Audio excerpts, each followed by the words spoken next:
In reaction to the prayer vigils, both now and back in the time of Gilad Shalit, when they were pressuring Israel to release anything, to do anything, release prisoners, even the unconscionable, to release prisoners that were murderers in order to get this one soldier back, or now these 3 boys back, is not the right way to go, because it puts pressure on Israel to collapse and show weakness and endanger us even further, and endanger every citizen of Jew and Jews in America and Jews in Israel, to endanger them further, because they see that it works. Kidnapping works. The idea is to pressure Israel to change its policies in combating terror, not to change its policies of not negotiating with terror. That is not the right approach. And to protest the state of Israel is right only if you're calling for the downfall of a government who is not supporting a policy that enables them to protect the citizens of their state. If they are endangering the citizens by their policies, so to call for their resignation, to call for new elections, to call for a wholesale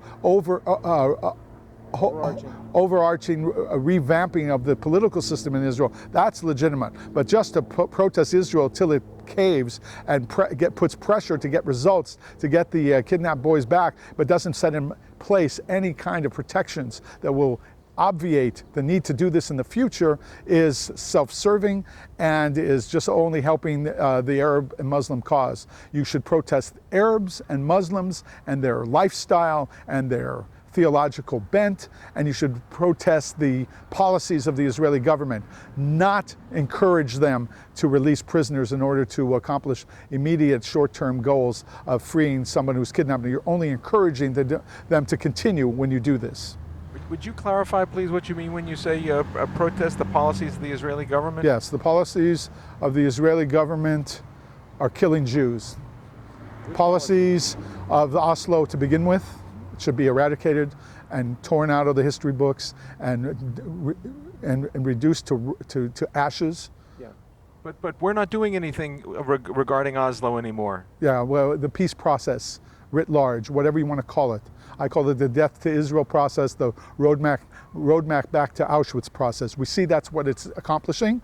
We saw it in Gaza when they gave away Gaza, and we're seeing it now when they're continuing to kidnap every 5 seconds because they see it works, and we're collapsing and we're caving and sending out murderers to murder again. And so these policies are failed. These policies are obscene, and they have to go. And so you have to protest these policies. What policy do you support? I support a policy. Safety for Jews. Safety of Jews, Torah law in Eretz Yisrael. The imposition of Torah law means when someone kidnaps a Jew, you go to war. You find the offending country that the Muslim terrorists come from.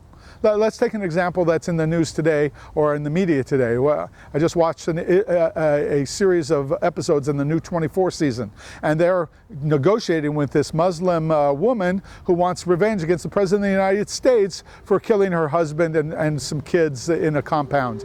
And the right approach is not to have negotiated with her. The right approach is not to have tried to find her at the last minute to silence her. The right approach was to have found out her nationality and started bombing her country, so that the price that she's going to pay for her revenge against, in this case, London citizens, is going to be too high a price when she knows right behind her back there's a scorched earth policy against her country. But that would give her pause. She's a British citizen, though. It doesn't matter. She belongs to a certain Muslim country. That extraction, her husband at least, belonged to. Okay.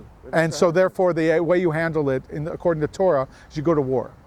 You don't coddle these people, you don't beg them, you don't crawl to them, you go to war with them.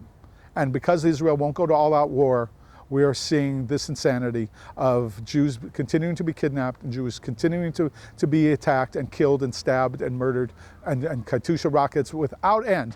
In this whole process, everyone's focused on these 3 boys, but what do we have? We have missiles, we have Israeli soldiers being attacked with knives, we have a whole intifada breaking out now, and it's because of these policies that led to this, not due to the Muslim vent for violence. Their violence is there, but it was held in check for 30 years because they were too afraid of the Israeli army and the Israeli government after the 6-day war.